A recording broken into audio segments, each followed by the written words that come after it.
नमस्कार दोस्तों, मैं वैद्य नितिन बिसे। आज हम बात करेंगे त्वक, जिसे संस्कृत में कहा जाता है, आयुर्वेद में त्वक, जिसको आप बोली भाषा में कहते हैं दालचीनी।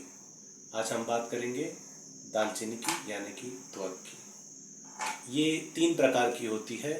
एक चीन से आती है, जिसकी लंबाई ज़्यादा होती है, और दूसरी आती है सिंहल यानी श्रीलंका से, जिसकी त्वक जो है वो मतलब त्वचा जो है वो पतली होती है।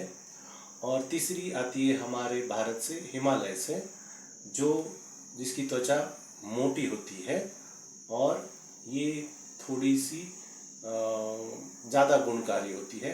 श्रीलंका से जो आती है वो मीठी होती है, और जो भारत में पाई जाती है वो तीक्ष्ण और थोड़ी मीठी होती है। इसका नाम हमारे यहाँ दालचीनी ऐसा कहा जाता है। तो आइए जानते हैं दालचीनी के गुण। इसका जो उपयोग है, ये बाह्यता भी यूज़ किया जाता है और अभ्यंतर भी यूज़ किया जाता है। बाह्यता ये रक्त को उत्तेज करने वाला होता है, लेकिन जहाँ पे आप लगाते हैं वहाँ पे सर्कुलेशन फास्ट हो जाता है, और अगर कोई पेन हो तो वो भी कम हो जाता है। स्पेसिफिकली जो दांतों में पेन होता है, तो इसके छाल से बनाए गए तेल का उपयोग किया जाता है। उस तेल को जहाँ पे दांत में कीड़ा पड़ गया है और दर्द हो रहा है, वहाँ पे लगाने से दर्द कम हो जाता है और कीड़ा भी मर जाता है।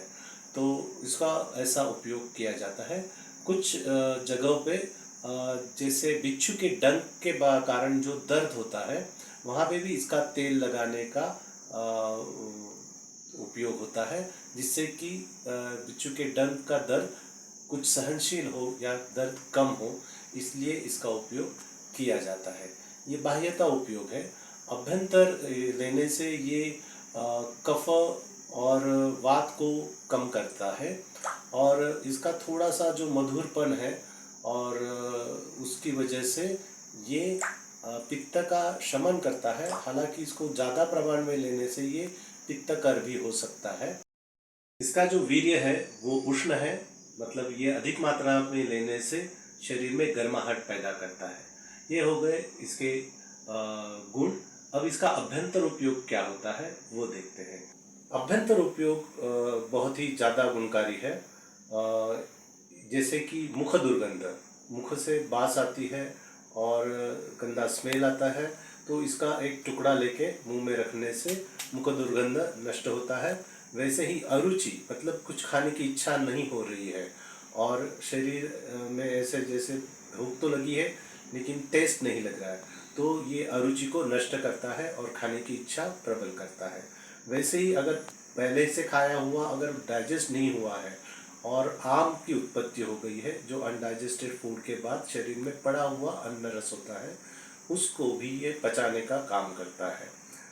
फिर आगे जाके इसका उपयोग है हृदरोग में। हृदरोग में ये स्टिमुलेटर की तरह काम करता है और ओज का वर्धन करता है। जैसे ही इसको हम लेते हैं तो हृदय की कार्यक्षमता और हृदय के मांस को बल मिलता है, और इसका सेवन अधिक काल तक करने से हृदय में अत्यंतिक लाभदायी होता है। अन्य उपयोग में ये मूत्र व संस्थान पे काम करता है। वहाँ से जाने वाले अगर मूत्र जो है वो पस युक्त, मतलब पायूरिया, मतलब जहाँ से मूत्र से पूय की निष्कासन होता है, उसकी वजह से मूत्र में अगर दुर्गंधि आती है तो इसका सेवन करने से, इसका काढ़ा बना के पीने से ये मूत्र के पस को कम करता है और वहाँ पे आने वाले दुर्गंधि को भी नष्ट करता है। अन्य उपयोग में ये कासग्न है। कासग्न मतलब खांसी को कम करने वाला। तो इसका उपयोग अगर करें तो कास का मतलब खांसी का विनाश हो जाता है। ये वात को कम करता है। जैसे खाने के बाद या दिन भर में पेट में अगर गैस भर जाती है और फूला हुआ अगर लगता है पेट, तो ये लेने से वो वात कम हो जाता है। वैसे ही ये अर्श को कम करता है। अर्श यानी कि पाइल्स। तो अगर किसी को पाइल्स की बीमारी है तो उसमें भी इसका यथोचित मात्रा में सेवन पाइल्स को यानी अर्श को नष्ट करने वाला होता है। अन्य उपयोग में इसका अगर हम देखेंगे तो ये कृमियों का नाश करता है। अन्य उपयोग में ये इसको हम देखेंगे तो ये कृमियों का नाश करता है। मतलब जो बच्चों में होने वाले कृमि हो या बड़े में होने वाले कृमि हो, कृमि मतलब वर्म्स, जो इंटेस्टाइनल वर्म्स होते हैं उसको भी ये कम करके शरीर से बाहर निकाल देता है। तो इसका उपयोग उस तरीके से कर सकते हैं। इसका और एक उपयोग है, ये शरीर पर कंडू मतलब खुजली आ रही हो तो इसका उपयोग किया जाता है। इसका काढ़ा या फिर इसका चूर्ण को मात्रा में लेकर वैद्य के परामर्श से इसको सेवन करें तो ये खुजली को कम करता है या पूर्णतः मिटा देता है।